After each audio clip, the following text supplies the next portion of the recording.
श्री स्वामी समर्थ महाराज याच वटवृक्षाखाली ध्यान व प्रवचनासाठी बसायचे।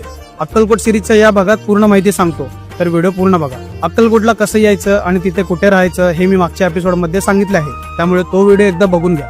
तुम्ही जर आदल्या दिवशी अक्कलकोटला पोहोचलात तर पहाटे लवकर उठून 5च्या काकड आरतीला नक्की जा, आणि जर सकाळी पोहोचला असाल तर हॉटेलमध्ये चेक इन करून पहिला समाधी मठाला जा, जे मंदिरापासून हार्डली 1 ते 1.5 किलोमीटरच्या अंतरावर आहे।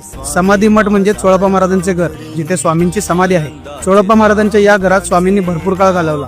याच मठात स्वामींनी पुनर्जीवित केलेली विहीर आणि स्वामींच्या पादुका आहेत। तसेच येथे दररोज सकाळी पूजा, अभिषेक, महापूजा, धार्मिक विधी भक्त अत्यंत श्रद्धेने करताना दिसतात। इथले दर्शन झाल्यावर जवळच असलेल्या खंडोबा मंदिरला जायला विसरू नका। स्वामी जेव्हा पहिल्यांदा अक्कलकोटमध्ये आले होते तेव्हा ते याच मंदिरमध्ये राहिले होते।